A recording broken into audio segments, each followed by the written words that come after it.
कब्र जहन्नम की खंदकों में से एक खंदक है, यह जन्नत के बागों में से एक बाग है। और जब कोई शख्स मर जाता है तो उसको उसका ठिकाना सुबह और शाम दिखाया जाता है। जन्नती को जन्नत दिखाई जाती है और जहन्नमी को जहन्नम दिखाई जाती है।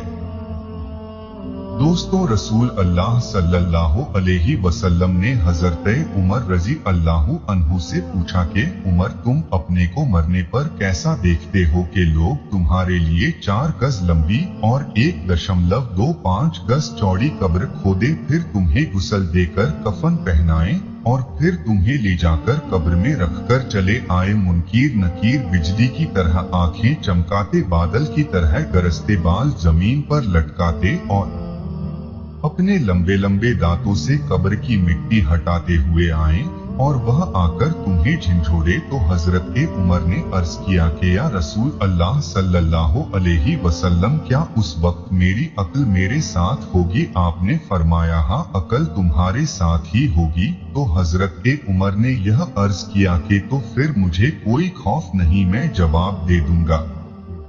एक रिवायत है कि कब्र में सवालों जवाब सिर्फ उम्मते मोहम्मदी की खुसूसियत है। अंबिया सादिकीन की उम्मत पर अल्लाह ताला की नाफरमानी की वजह से आजाब नाजिल हो जाता था, लेकिन रसूल अल्लाह सल्लल्लाहु अलैहि वसल्लम की आमद के बाद वह अजाब को माकूफ कर दिया गया और उसकी जगह मुनकीर नकीर और सवाल जवाब का सिलसिला जारी किया गया।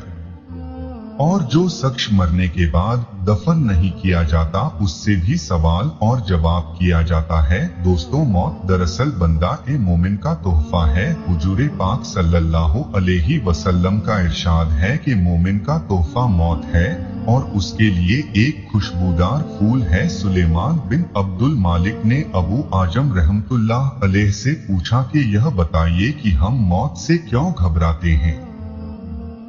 उन्होंने फरमाया, इसलिए घबराते हो कि तुमने आखिरत को बर्बाद कर दिया और दुनिया को आबाद किया, लिहाजा आबादी से वीराने में जाना पसंद नहीं करते। सुलेमान ने कहा, आप सही फरमाते हैं। जिस शख्स को कब्र की जिंदगी पर यकीन हो और अपने नेक अमाल के बदले वहां अच्छे हाल में रहने की उम्मीद हो और यह समझता हो कि इस आलम से दोस्त अहबाब को छोड़कर चला जाऊंगा तो बरजख में रिश्तेदार और जान पहचान वाले मिल जाएंगे, तो फिर मौत से क्यों घबराएं और इस जिंदगी को बरजख की जिंदगी पर क्यों तरजीह दे? हदीस में है कि 2 चीजों को इंसान मकरूह जानता है, एक तो मौत है, हालांकि मौत उसके वास्ते फितने से बेहतर है। दूसरी मुफलिसी है, क्योंकि मुफलिसी हिसाब देने के लिए आसान है। उलेमाओं ने फरमाया है कि जो शख्स मौत को याद करेगा उसको अल्लाह ताला 3 करामत देगा। पहली जल्द तौबा, दूसरी दिल की कनायत और तीसरी इबादत में दिल जमाई और इत्मीनान। और क्यों मौत को भूल जाएगा? उस पर 3 बलाएं नाजिल होंगी। पहली तौबा की उसको तौफीक नहीं होगी, दूसरी थोड़ी चीज उसको अनाथ ना करेगी और तीसरी इबादत में सुस्ती करेगा। किसी शख्स ने हुजूर सल्लल्लाहु अलैहि वसल्लम से सवाल किया कि कौन मोमिन सबसे ज्यादा अक्लमंद है? तो आपने फरमाया कि जो मौत को सबसे ज्यादा याद करे और नेक आमाल से मौत के बाद का सामान दुरुस्त करे। हजरत अली रजी अल्लाहु अन्हु ने फरमाया कि सब लोग सो रहे हैं, जब मरेंगे तब आंख खुलेगी। सबक: ऐ मुसलमानों, मौत और आलमे बरसत की हकीकत तुम पर वाजे हो चुकी है। तुम खुद ब खुद सोचो कि जो जिंदगी तुमने गुजार चुकी है उसमें आखिरत के लिए क्या क्या सामान मुहैया कर रखा है।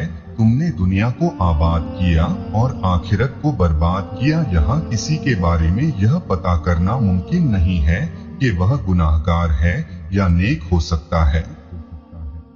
हमारी नजर में सिर्फ उसकी अच्छाइयाँ और बुराइयाँ हो, लेकिन नेकियां भी मौजूद हो जो उसकी बुराइयों को धोने वाली हो और वह हमारी नजर से पोशीदा हो। इसलिए हर शख्स को अपने गुरुर गुनाहों और खताओं पर नजर रखना चाहिए, अपनी इस्लाह की फिक्र और कोशिश करनी चाहिए। इसलिए तुम एक दूसरे की बुराई करने से परहेज किया करो। अपनी जिंदगी को संवारने की जिद्दोजहद किया करो ताकि आखिरत के लिए बेहतरीन सामान जमा कर सको और तुम अल्लाह ताला की खुशनुदगी हासिल कर सको। शराब पीना, जिनाह खोरी, चोरी, जुआ, झूठ, गीबत, चुगलखोरी, ऐब, जुल्म, माँ बाप की नाफरमानी और इस किस्म की बहुत से गुनाहों के बारे में तुम पढ़ चुके कि हमें किस कदर के सख्त अजाब हमें इसी गुनाह के बदले में मिलता है। तमाम गुनाहों से तौबा करो और नमाज, रोजा, हज, ज़कात, खैरात, सदका, रहम दिली, मोहब्बत और भाईचारा ऐसे तमाम नेक कामों पर दिल से अमल करो। तुम्हारे यह सभी अमाल आखिरत में काम आएंगे और तुमको आजाब से महफूज रखेंगे। अल्लाह ताला हमें नेक अमल करने की तौफीक अता फरमाए। आमीन या रब्बुल आलमीन।